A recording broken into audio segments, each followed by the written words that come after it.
I'm praying, and I felt like God was just saying, I want you to trust me. I want you to resign your church.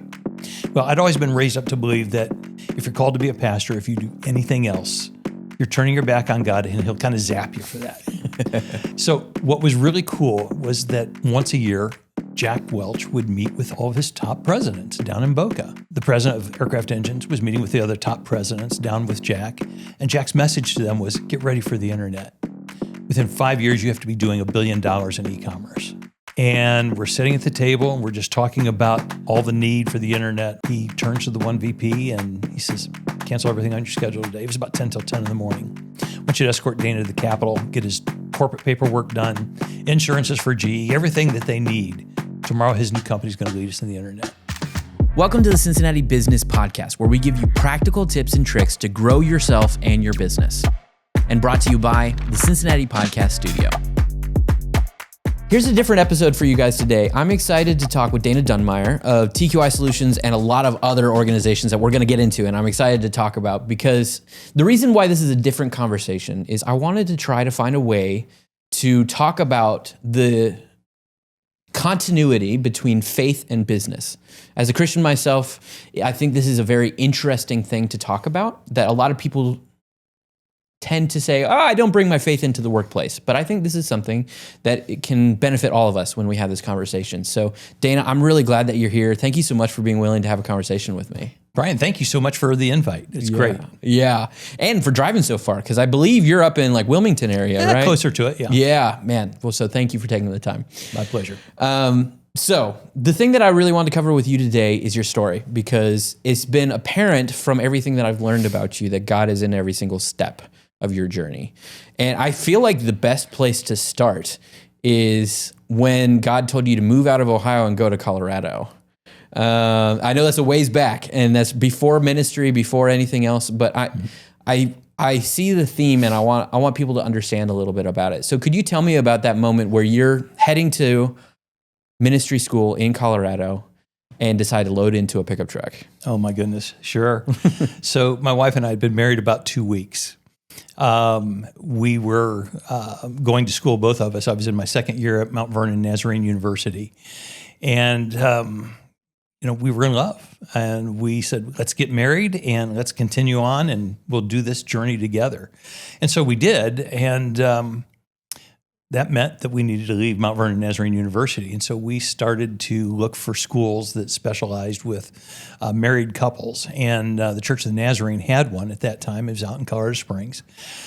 Came home, told my parents, hey, this is what we're going to do. Sold my T-Bird, traded it in for an old pickup truck, but it was seemingly okay.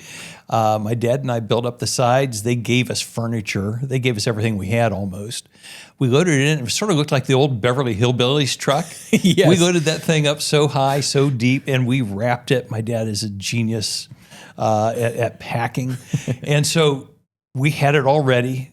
We said our goodbyes. Tough times. I never left home before. I was our last son. And my wife and I got into the truck, and we started heading out the driveway. The only difference was that it wouldn't steer, and it wouldn't steer because we had so much weight in the back of this truck. We weren't getting traction on the front tires. Oh my gosh. We stopped. We backed it up into the garage, and I said, Dad, what are we going to do? He says, I don't know. So we looked under the hood, and we put some wood in the frame. It was an old, back then, the engines didn't take up all the space in there. But we put some wood in between some of the parts of the vehicle, and we started loading onto it sacks of concrete, 50-pound sacks. And I think we probably put in about 200 pounds, strapped them in. He said, okay, let's try that. Started driving out the driveway, made the turn. Everything was great. Off we go. We start down the road, and what we didn't know is that we had retreads. I don't know if you've even heard of those anymore. Yeah, where they kind of recondition a tire and like put new rubber on it and that sort of thing. Yeah, that's what we had. And the back of the truck had 2 tires on the back that were retreads. 20 minutes or so down the road, blew out a tire because it was just too much weight for that tire. Oh, no. Had to call a service. They came out. They gave us a new tire. Well, they didn't give us. They charged us. Went down the road, maybe another 20 minutes. The other tire blew out. Fortunately, the guy was right behind us, and he stopped, got another tire from him. Went over to see my wife's family. Wasn't too far away. They slipped us $100 bill, which was a lot of money at that time because we only had maybe $200 as we're going from Ohio to Colorado Springs. That $100 was how much those 2 tires cost, didn't it? Oh, it was. Oh, man. It was. They put us together a big feast. I mean, we had sandwich with peanut butter, bologna, all this kind of fun stuff. And we're making our way now across towards Colorado Springs. We had raw faith, simple faith, and love on our side, and we knew what God wanted us to do. We make it as far as St. Louis, and I can remember looking out over to our right. It was on an overpass, big steep hills down the side because of a big clover leaf. And I looked over, saw the TWA terminal, which obviously is no longer there. But I told my wife, it was like 6:30, and I said, it sure is a good thing this is like on a Tuesday. I forget what day it was. It's like on a Tuesday. There won't be any drunks on the road. I'm not kidding you. 10 seconds, bam, hit from the left side right into my driver's side door. A drunk hit my truck, knocked us over 3 lanes. And I think it was God's hand that was holding us from flying down over that giant embankment. That drunk spun out and landed behind us. The next thing you know, we're just stunned. I mean, we're okay. We weren't injured, which is a miracle in itself. But some guy comes up in a trench coat. It was a brown trench coat. I could see his face. And my wife rolled down the window, and he says, I want you to know you're going to be okay. The police showed up. He's talking to the police, telling them everything that happened. They take an ambulance and take the drunk off to the hospital someplace. And we're just sitting there, and we're waiting, I guess, for a wrecker because we can't drive. The wrecker shows up. He takes us to a little sleazy hotel. And he said, it's not too far away from where we're going to take the truck. It's a junkyard, but it's also a Ford dealership. We said, okay. We went in, we licked our wounds, just saying, we thought we were following God. What's going on? We were just trying to do what he wanted us to do. We had tears. We had prayer. We called her parents first. They prayed with us. Called my parents, and I knew what was going to happen. They were people of means. Dad said, hang tight, we'll come out and get you. And I said, no, Dad. I said, we're doing this. We believe God wants us to do this. Don't know how, but we're going to go on. Just pray for us. Okay. And you know how parents are. I mean, we always want to rescue our kids. Yeah. Well, we slept that night, woke up in the morning, had some coffee, called the Ford dealership because the guys gave us their card. And I said, so we're the ones that had that wreck that was pulled in last night. They said, oh, man, that was pretty bad. I said, I know. What would it take just to get that engine started? They said, well, first of all, you got to reconnect the gas line to the tank. I said, okay, what's that going to cost me? Let me look. $14.63, or it was something like that. It was crazy. You can tell how long ago it was in 76 when that happened, or 78, I guess. So I said, okay, go ahead and do that if you would. We'll come over and pick up. He said, but I said, no, don't tell me anymore. That's all we need. Just need to get it started. We get there. We pay the cashier. They take us back in a truck, and it weaves back through this junkyard. It was kind of a maze, hundreds of junked vehicles there.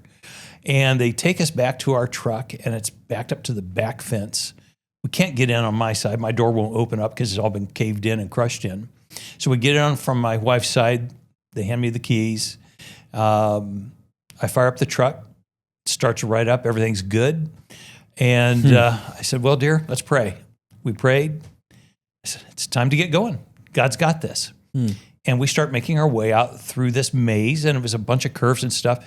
And as we were going, I looked by. It was like the service manager and another guy, and their mouths were just hanging open. It was like they were amazed. They were stunned. I said, I have no idea what's going on there, but I said, We've got this. Let's get moving. Here we come. And so we start making our way out of the junkyard. We get back onto the highway, and we're driving towards Colorado Springs. Big ice storm hits someplace in Kansas just before the border of Colorado. And we had to spend the night, a hotel that we had not enough money for, but yet we did. Filled up with gas the next day. The roads were clear. We drove the rest of the way on into Colorado Springs. Nazarene Bible College set us up with sponsors. Mel and Fran, their last name was Weekly. It was an incredible couple. They were already in their senior year, and they were getting ready to go off into ministry, but they said, we'll take some young bucks under their wings and help them out and get them jobs and this kind of a thing. And so we did that. We pulled into their driveway, and then the truck just stopped. It wouldn't drive anymore. It wouldn't steer. We go out, they give us hugs, they welcome us to their home, we warm up a little bit. And then Mel says, Dana, he said, let's go out and take a look and see what kind of damage there is. Couldn't get the hood open, so he went and got a big crowbar. We crowbarred that hood open. And I remember being over on the driver's side tire, and he was at the front, and we just looked down into the engine compartment. And, again, there's not a whole lot of engine there anymore. It's just lots of space in those old vehicles. And that's when we saw that the steering rod from the steering wheel that was coming down in the engine compartment was separated by 8 inches from where the other rod To drive the wheels. Whoa. So when we were making our way through that junkyard, when we went through the ice storm, when we drove everywhere, it wasn't me driving. It was so disconnected, it couldn't have stayed connected in any way. The cab was knocked over 8 inches. And we just cried. We had nothing else to do. It was just, this was God's hand. And from what I understand, you tried to look up that guy in the trench coat.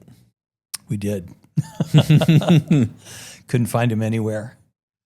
To this day, my wife believes he was an angel. I mean, the first thing he said, "You're going to be okay." That was God's message to us. I don't know. We just turned, and he was nowhere.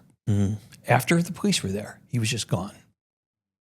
One of the biggest problems that you face when you're trying to create a podcast is the lack of time to make your podcast great. It takes hours of your time to plan, record, and edit, and then eventually post your content. Here at the Cincinnati Podcast Studio, we help brands and entrepreneurs build their own podcast with services from planning to posting. We've got you covered. So come to our studio located in downtown Cincinnati and let us help you plan your show, coach you on how to be a great host, record, edit, and post your show. If you're interested in starting your own show, check us out at CincinnatiPodcastStudio.com.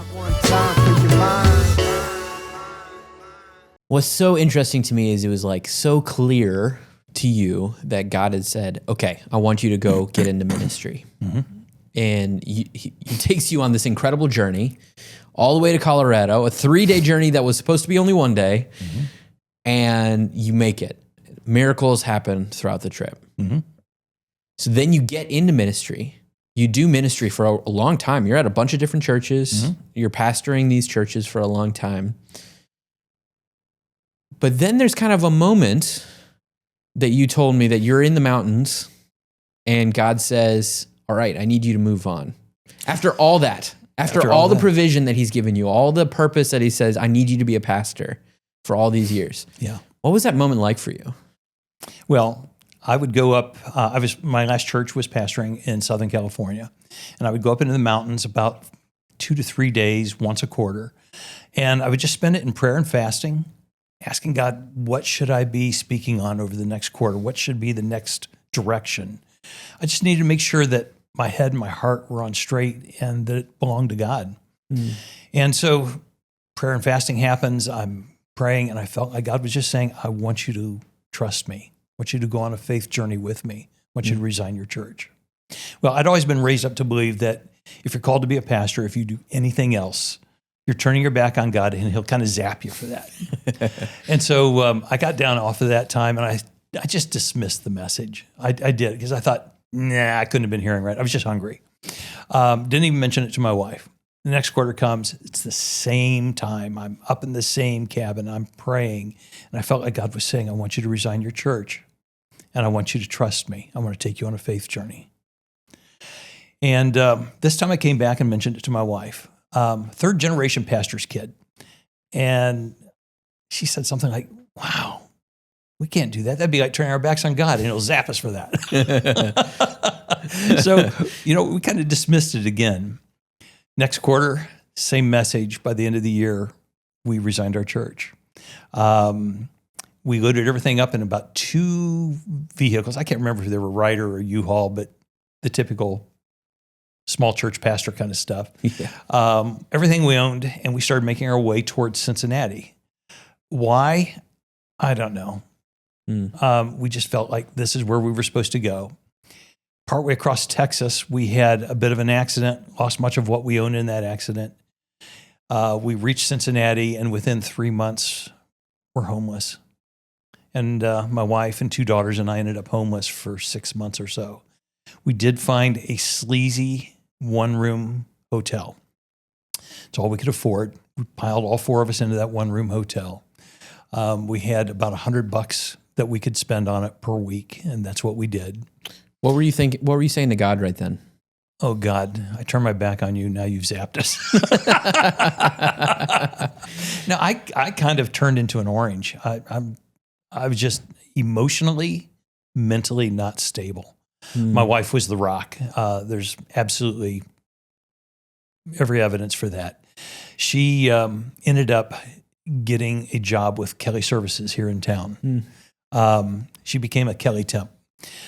Kelly put her off over at GE Consumer Credit Group. I don't think they're even a company anymore. I think they were bought out. I got a job with Kelly Services as a temp then, and it was GE Aircraft Engines that brought me in. It's GE Aerospace now, and I think they've gone through a number of name changes since then. But I was thrown into the middle of a project with GE that was tying in the Department of Defense with the FAA and GE's Commercial and Military Quality Systems Group. Deep end right away. Yeah, 1995. I mean, there was no name for what it was that we were creating. They provided me books, but there weren't many books. There were no classes. It was so much self-taught. It was crazy.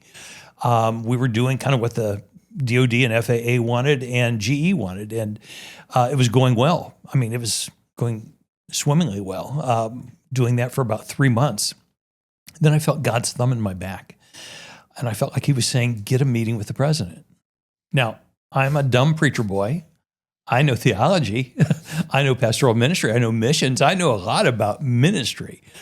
I didn't know anything about business, nor did I know how stupid a question and a request that was. I found myself, had 3 VPs kind of hovering around me every week, 5 GMs, but I was the only kind of worker bee doing on this. And I asked one of the VPs, what makes the president tick? And he said, well, what do you want to know for? And I said, well, I want to make a presentation. And he just laughed. I mean, it was horrible. He gave me some insider tips. He says, you understand that he doesn't understand technology. And he says, and he doesn't want to. He doesn't even have a computer. Because you were kind of building early networks, basically, is what you were doing. Early internet, yes. Yeah. Yes. Okay. And basically today we look back and say, well, it was an extranet that we'd created along with intranet there for GE. But so we're working on this, and he says, listen, I like you, boy. I'm going to get you a meeting with the president. I'm going to get you 5 minutes. Promise me you're only going to take 4.5. When he starts rapping his knuckles on the desk, just kind of tuck your tail between your legs like a sulking dog, head out the door. Don't feel bad. Your job's secure. We like what you're doing. But he says he isn't going to get it. So, his secretary prints out his emails. He jots down notes on a piece of paper and hands it back to her. That's how the president emails. Oh, my goodness. Oh, yeah. Oh, what a time to be in the 90s, huh? Oh, yeah. Oh, my gosh. Yeah. Well, things were just constantly changing. So I have this meeting. I asked for it, and 2.5 weeks later, I got it. I put together in the meantime kind of a multimedia presentation before PowerPoint existed. I forget what we used, but basically it was what I knew. It was a 3-point sermon. I said, basically, here we are. 1, here's where we are using the internet, as I was presenting this to him. And the VPs were there, the GMs were there. 2, I believe I'm supposed to be one to take you there. I think that we can really make this thing go. And I just kind of painted a picture of the vision of where we could go, how much more could be done. And so then I kind of gave him an altar call. And I said, you can either A, hire me on as C-band. I'll answer directly to you, lead GE in this initiative. Pretty bold. B, if that doesn't work for you, let us start our own company, outsource to us, and we'll lead GE in this venture. Or C, if you don't like that, I'm going to take this next door to Procter & Gamble because they'd love to have it. I got all that done in 5 minutes or less, and he turned the meeting into almost an hour and a half. Wow. And we're sitting at the table, and we're just talking about vision, where we think we can go, all the need for the internet, all this kind of a thing. And he turns to the one VP, and he says, cancel everything on your schedule today. It was about 10 till 10 in the morning. I want you to escort Dana to the Capitol, get his corporate paperwork done, insurances for GE, everything that they need. Tomorrow, his new company is going to lead us in the internet. And I went from $10.25 an hour as a Kelly temp to a healthy 6-figure income overnight. In the 90s. Fantastic. Well, yeah, mid-90s, but yes. Yeah. That's a fantastic salary. It was pretty incredible. Wow. So what was really cool was that it was a few months later, I learned afterwards that once a year, Jack Welch would meet with all of his top presidents down in Boca. And during this 2.5-week time that I'd asked for the meeting and actually got the meeting, the president of Aircraft Engines was meeting with the other top presidents down with Jack. And Jack's message to them was, get ready for the internet. Within 5 years, you have to be doing $1 billion in e-commerce. So this guy comes back, and I can only imagine in my mind, he's sitting there fretting over what in the world am I going to do? And I think God popped me right in his lap. God timing. Go back to what happened before, where I ignored listening to God saying, I couldn't have been hearing right. I'm not going to resign my church. And then the next quarter, and then the next quarter. And finally, after a year, I did that. And yet, in this timing, 2.5 weeks, that Jack Welch is meeting all his top brass, and it's done. So they hire us, and they love what we're doing. Apparently, the president of Aircraft Engines starts bragging about he had his solution in place. I get the call from GE Medical Systems saying, hey, if you can do it for Aircraft Engines, you can do it for us. I said, sure, why not? Now, I'm one guy. I'm chief cook and bottle washer at this time. And I'm thinking, okay, time to grow. First person I hired was my wife. Man, she's genius. She makes me look good. So we're working now GE Medical Systems. Then I got a call from GE Plastics. Then we got a call from GE Research and Development, and then GE Appliances. And in 3 years, God grew our company to about 300 employees. It's now at the height of the .com days. And we get this call from Omaha saying, hey, we want to buy your company, take it public. I said, sure, sold. I just didn't believe that God pulled us out of pastoral ministry at the time to go off and make a bunch of money. Do this all for our self-benefit. I think he wants us to do something bigger in the kingdom. So we sold the company. 6 months into my 18-month non-compete, GE comes back to me and said, we don't like the way this new company's treating us. They got NASDAQ fever. All they care about is their IPO. We'd like you to start a new company, and we'll bring our business back to you. Oh, man. Yeah. I said, so guys, that's going to get me sued. Well, we think it's going to get us sued too. Okay. So here's the deal. You agree to pay our legal fees, but we think we'll make it worth your while. Sure. I mean, I didn't say sure overnight. I mean, actually, we did say it overnight. We went home and prayed about it. Wow. And we thought, well, maybe God's not done with this. Maybe we weren't hearing all the way right. I mean, we'd already sold off the company, made some good money on that sale, but now he's not done with us. So within a week or so, we had 5 lawsuits launched against us. We launched a salvo back. Graydon Head and Ritchie was our law firm downtown here in Cincy. Great firm. They supported us. I forget the attorney's name. I think it was Penny, but he was our litigation attorney. We actually won 18 months later, about $1.5 million of legal fees later. Oof. And we didn't win any money. We just won the right to keep on doing business because we were not doing contractual interference. GE sought us out. So there you go. But true to their word, they introduced us to Boeing Aerospace, Snecma Aerospace, Lockheed Martin, Grumman, Raytheon. We were just back like crazy. Then we started expanding. We got into banking, and we did a bunch of work in banking. There's one company down in Atlanta, a bank that does about $62 billion a month in transactions, utilizing some of our systems. Wow. So what we are doing is spreading about 110 countries. It is enterprise only. It has to be secure. GE and IBM helped us to make sure that we were rising to those standards, whatever they needed. So did the banks. I mean, everybody had a big part in this. But as I look back at it now, 30 years later, God sourced us. He provided for us. He built the technology that we were building. We were thinking we were in control. We were thinking that GE wanted this R&D and this bank wanted that R&D, and that we were creating these tools. Rearview mirror. Oh, it was God's hand every step of the way. Yeah. And he not only provided for it, but he provided for it debt-free. We never went into any debt. Whoa. We now have got, at least $75 million into this incredible system. It's been tried, proven in 110 countries, Fortune 500 companies. And so now we are taking it the next step, and we're not dumbing it down. We're keeping all the security, all the needs there, but now we're doing it for kingdom businesses, marketplace ministries. Okay, I want to get to that, but I got to ask a couple questions. So let's rewind for a second to the moment you say, I'm okay to get sued. That had to, how do you feel? That takes a lot of faith. How were you able to understand that that's what God wanted you to do in that moment?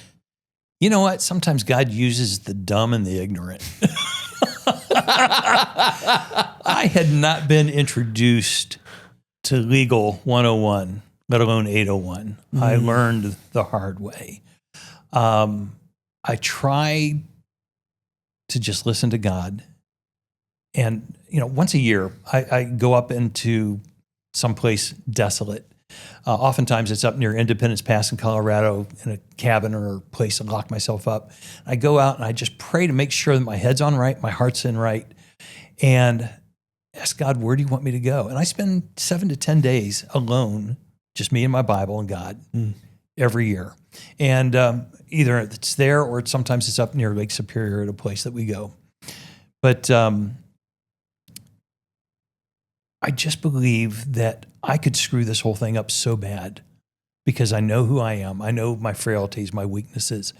And sometimes what's worse is when I don't know those. And so this time with God is just so, God, pour into me. Holy Spirit, what do you need me to do? What do you need me to see? And so during that time of the lawsuits, I was scared. But I was too dumb to know any difference about just how scared I should be.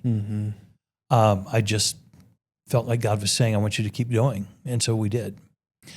And we won. Wow. And then God gave back in massive fashion. He did. There's ups and downs. Oh, yeah. I will guarantee you, none of it was smooth. All of it was God taking us through some difficult times and then giving us rest, allowing some comfort, some great joy. We've traveled the world. The blessings that we've had is just crazy stupid. For 20 years, my wife and I, and sometimes friends and family, go and spend 4 to 8 weeks over in Maui in the islands. Love it. Every other year. Just sabbatical time, making sure that we're prayed up, rested up, and then come back and hit it hard again. So few people can say that. It's just, I can't believe how blessed that we are. But then the next big challenge hits, and it kind of takes off where we left off. We thought the last one was big. Oh, now it's going to be a bigger hill, bigger mountain, bigger giants, bigger demand for cash, bigger demand for security, bigger demand for intelligence that I don't have. I can tell you that one of the best things I ever heard, it was still when I was a pastor. It was out in Southern California. Robert Schuller, when he was in charge of the Crystal Cathedral, used to say, the secret is to surround yourself with people who are smarter than you are. Know your strengths, where you are weak. Surround yourself with people who are strong in your weakness areas. And I did that in business. I joined a small group, 4 or 5 Christian business people, and it was kind of iron sharpening iron. They were from different forays. We did our thing, they did their thing, but we challenged each other, and so we grew and we grew and we grew. But that wasn't even the kind of growth that God needed me to get into. And there were giants. And it was, well, Lord, what now? It looks like we're going to be done. Now I've got this. It was just like, I didn't hear his voice audibly. I heard it once. That wasn't the time. But as I heard him, he just somehow gives you this peace that passes all understanding. And we not only survived, but then we thrived. God will give you wisdom. God will be your resource. God will be your CEO. I may have the title. He's the real CEO. And as long as I commit to him, the paths in front of me, the direction, Lord, help me to be sensitive to where you're leading. Those are my prayers. That, and, I pray the prayer of Jabez every day. Lord, expand our territory. And a territory doesn't necessarily mean fortunes. It doesn't necessarily mean anything except for influence. Yeah. Help me to influence people, to glorify you, to help other Christian business owners to thrive. If there's something that you've taught me that they need to hear, then please, Lord, let's do it. And so I pray that God blesses us every day. First of all, spiritually. Secondly, emotionally. Thirdly, mentally. Fourthly, physically. Fifthly, financially. Because I believe God wants us to prosper. And then, piece de resistance. I pray that God's illumination will be upon me and light the way, even if it's 1 foot in front of the other. And he very rarely gives you much more than 1 foot in front of the other. But his illumination, and to be able to see with his eyes, in my opinion, is the key to Christian business leadership. I think you're right. And I can guess that a lot of people listening right now, there's not a large audience for this, but for the people who are listening, the world of business is usually a lot of valley lows and not as many mountain high. What has God taught you for weathering those lows? Spend time with me. I would say that's first and foremost. I would say number 2, recognize that you didn't go to Wharton. Recognize you didn't go to Harvard. I can educate people through those methods. I need you to be thirsty. I need you to be curious. I need you to be, the pioneer that is going to listen to me. And I promise I'm going to guide you. And as he has, we've created inventions. We've created new companies. We've created new business. We've created solutions. That's why our company is called Tiki Solutions. We don't believe that we are here on this planet just to exist. We are here to provide a solution for people that have some tremendous needs. That's incredible. So then you've been through all these craziness. God has provided mightily through the whole process. And TQI Solutions has grown into a massive company. And you're doing some amazing things in the business world. And yet, one of the things that you had mentioned to me at one point is like, you felt like God didn't ever really call you out of ministry. It was just in a different place. So now you're kind of in a different boat. You started a couple other organizations that you feel like God has specifically tried to get you set up for. Two of them specifically that we kind of talked about. One kind of in like business help, but also another in a financial help kind of space. So I would love to hear kind of like what inspired those moments for you to build these other organizations. Okay. Well, I started getting involved a little bit with At Work on Purpose, if you've heard of them, Chuck Proudfit. I don't know, a decade or so ago, and started recognizing that this matter of being a president of a company doesn't mean that you end your church time, your time with God on Sunday, and then go to work and, lay down your faith and then come back, the following week to God. That it's absolutely intricately involved. They're meshed together. It's in our DNA. It was fascinating to see so many other Christian business people that were learning through this process. Chuck's been going on now for, I think, 25 years. I've had the last 10 or so with him. But what has been so amazing to me is that, especially in the last 4 years, I'm having presidents of companies from around the nation, some from outside the nation, in other countries, that are coming to me saying, we believe God's called us to be president/pastors. We're supposed to be wearing our faith. The enemy, the far left, the politically correct are saying, no, you can't bring your faith to the workplace. It makes people feel bad. And they're all saying, no. It's bringing the grace of God, the love of God to people. You're not preaching at them. You're not, hitting them over the head like a Bible thumper. You're just loving on them and you're caring for them.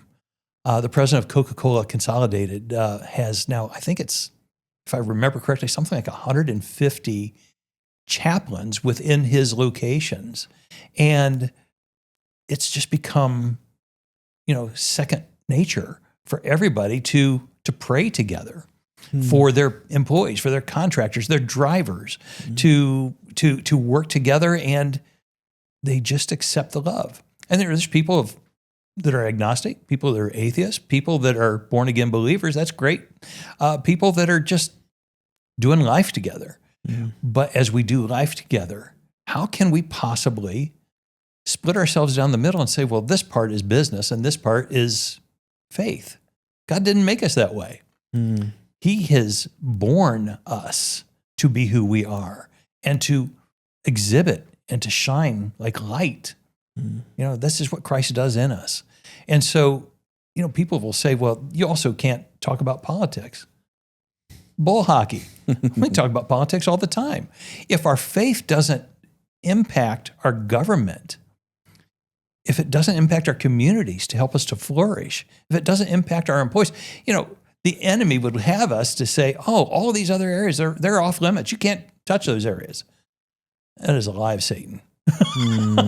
No place in the Bible does it say that. Watch the apostles, whether they're fishermen, whether they're doing oil, whether they're doing wine, whether they're doing whatever, they are doing life together. And it's the life of Christ in them that is shining out through. So we share our faith. We're not shy about it. We have times where it's plain glass. We have times where it's stained glass. We're not out to evangelize the world. We're out to love them and share the good news with them in ways that God just kind of brings about naturally. So when was the moment that you said, okay, we want to bring some other solutions to help other people in the world of business? was probably about 4 years ago. We'd already had this great infrastructure. And by the way, God started shrinking our company. But we felt like he was saying, now it's time to do what you've been doing for the big boys. Do it for Christian businesses. Do it for small and mid-sized companies. So we started working on this. We worked on it heartily for years. Felt like he was saying, now I want you to bring in CRM. I swear, we were never going to do a CRM. Didn't want to. There's so many great CRMs out there. Then we started seeing big tech get in the place of starting cancel culture and starting things that were harming Christian businesses and ministries. And we said, that can't be. So we searched for all kinds of possibilities. Then we said, okay, we're going to start doing CRM because there's got to be an alternative. I won't mention who the company is, but we just had one of our longtime clients, 12, 14 years, that came to us and they said, we can't believe the cost of CRM. Since they started with this other company, their costs have risen somewhere in the neighborhood of 400%. I know who you're talking about. Yes. It's crazy. It was. And so 3.5 years ago or so, I felt like God was saying, I want you to do this. So we started exploring how we can do it, what we should do. We started off light. We're still going light. We're working to increase it and bring it along. But we're going to have CRM solutions, and it's going to be literally a third of the cost of what the other people are doing out there. And we're not going to hit the gotchas. One of the gotchas is, you use more people, you got to charge more. We had a group the other day that called me, and they said, so in your e-learning system, he said, are you serious? You're not charging, for more money for all the people that are coming on board and using it? No, we just have one set fee. Why would we penalize you because you're being successful at getting people trained and equipped? And they said, sign us up. And it's like, it just makes sense. So in the last 2 years, our specific request to God in prayer has been, help us to drive costs down. Help us to make ways so that there isn't this $500,000 one-time setup fee. Help us so we don't have to do all this integration of things. And so we've been able to eliminate 100% of capital expenditure for anybody coming on board. Whoa. Yeah, it's pretty incredible. We've got systems now that will be headless that can speak to any other system. So we can incorporate and we can integrate with anybody's this system, that system that they absolutely must have in their business. Could be inventory management, could be CRM, it could be whatever. I mean, sometimes you're spending $600,000 on a CRM integration. Quite frankly, sometimes it's $6 million. And more. We've done those. We're partners with a lot of CRM companies. And so they have often hired us to do those integrations for them. We just look at it and we said, we've got to make it better, faster, cheaper so that startups, small business, mid-sized companies can afford it. And we need the body of Christ, these Christian business leaders, to be able to work with one another. One of the things that we've created in our system is this incredible directory that can't be canceled. The directory helps Christian business owners find other Christian business owners, as well as nonprofits and ministries. Ministries have need of businesses, and we've got to put an end to big box, to big tech, to big med, to big so many things that are out there because they're involved with cancel culture. They're involved with the wrong values. And so we're helping the Christian businesses, nonprofits, and ministries to come together, to know about each other, to find each other, and to work together. We are supposed to be the body of Christ. And, we're a tiny thing. We're a little finger. I am meeting so many people that are so genius. And the work that they have, whether it's tech or any other kind of business, is just fantastic. And what God is doing in them. And so he is sewing together fingers into hands, into arms and elbows and shoulders, into the rest of the body so that we can work in unity as one. And what a force to be reckoned with. The enemy has been dividing, has been isolating just continuously. And it gets worse and worse, decade after decade. We're saying, not anymore. It's time to step up into the battle. You know, it's one of the, we don't talk about it super publicly, but one of the values as Christians inside of the Cincinnati Podcast Studio is that we are we try to not, let's not say proselytize, but we are definitely evangelists, and we try to allow our faith to be seen. Like part of our branding even includes like Ephesians 4:29 as part of our branding. Like, and it's really cool to see how God has put you in a space where he's allowed you to kind of be the banner that a lot of people can come together underneath. And he said, okay, I'm going to give Dana these skills so that he can help everybody else connect as a body in the business world. And I think that's really incredible. It's so interesting how you almost built another church in the business world from being a pastor 30 years ago. Mm-hmm. Well, I find myself still doing what I was doing and called to do as a pastor. As a pastor, I always considered that the big emphasis of my life was supposed to be as an equipper of the saints. Today, I believe what we're doing is we're being equippers of the saints. It's just now we're bringing in technology. We're still doing it with God's love, his care, his mercy, his grace. But now we add in some AI, now we add in some high-level tech proven that can do billions of dollars and powering the marketplace. That's still just equippers of the saints. And we don't do what you do. We help you do what you do better. Mm-hmm. It's not our job to run other people's businesses. We partner with them. Great lesson I got from Jack Welch, by the way. Jack Welch in the, I think late 90s, 97, 98, he came out and he said, about 30% of what we do represents our core competencies. The other 70%, it's our back office. We're not going to do and waste time and energy and money on our back office anymore. We're going to be laser focused on the 30% that makes us unique, that makes us powerful, that makes us better than anybody else. Mm-hmm. We're going to partner with people for our back office. It's already their front office. It's their passion. It's what they're supposed to do. So we're going to partner with them. And we were part of that partnering.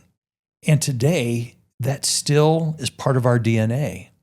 I believe that God uniquely calls us, he prepares us, he equips us. I'm not unusual. I'm a little bit in touch, but there's nothing unusual about me. He is calling Christian business people, and he puts this desire in their heart. And the promise is he will give us the desires of our hearts. Doesn't mean that, I want a brand new Caddy, I want a new Mercedes, I want a new, BMW. It means that he will place his desire, his calling in our lives to do something. And he is entrusting that like his little baby. And we are to nurture that baby. We're to care for that baby. He is saying, you are the one I have chosen for this. Steward that child. And so we would be so stupid. We would be horrible if we said, you got to do it our way. No, we want you to do it your way. We're just going to come alongside of you and serve you. And we're going to ask you, how can we do it better? How can we help you more? We want you to be flourishing as a business or ministry or nonprofit. We want you to get more money. We want you to save time, money, and manpower. We want you to increase your top line growth. God wants those things too. I mean, consider stewardship and, the parable of the talents. My goodness. He wants us to thrive, and not just so we can hoard it all and keep it, but so we can impact Cincinnati, flourishing city. So we can impact our government, which many times is rotten to the core. So we can impact the media, the arts. So we can impact ministry. So we can solve problems like people are out in the streets and homeless and drugs and hungry, so that we can help to train them and get them jobs. He wants us to be a blessing in this nation and outside of the nation. So when he gives us the desires of our hearts, that's the best thing we can do. It's kind of like a Big Bertha. There is a sweet spot on that as you're going to hit that ball 300 plus yards. when we're in his sweet spot, man, we're going to be successful at that game. I can't think of a better way to end this conversation. That was amazing. It's obvious. You're a pastor. You know how to talk. I love it. This has been amazing. Seriously, I am blown away. It is making me think completely different things about the way that we do things. And you're an inspiration, the way that you've decided to listen. And so I'm incredibly grateful that you would take the time to come hang out with us down here in downtown Cincinnati. And I think the only thing I like to ask people is if someone wants to get a hold of you, what's the best way to connect with what you're doing? Wow. Well, we've got an email, we've got a phone number. I don't mind giving out the phone number. Okay, go for it. Okay. 513-226-4400. Or connect with us at tqi.solutions or conveneforthecities.com or mndfinancialsolutions.com. We're everywhere.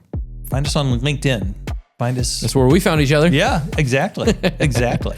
So we're here to serve, and God's growing us. I'm looking at an incredible 2026, Lord willing. Awesome. Dana, this has been amazing. Thank you for your time. I hope that everyone else has found this as inspirational as I have. This has been a great conversation. I've enjoyed my time. Thank you so much. I'm blessed to be a part of what you guys are doing. This is fantastic. Oh, thank you. Thanks so much for listening to the Cincinnati Business Podcast. If you like the show, the best way to support us is to like, comment, and subscribe so we can keep bringing you fantastic content just like this. And if you are a greater Cincinnati-based business owner who has something you want to share with the world, reach out to me at brian@cincinnatipodcaststudio.com.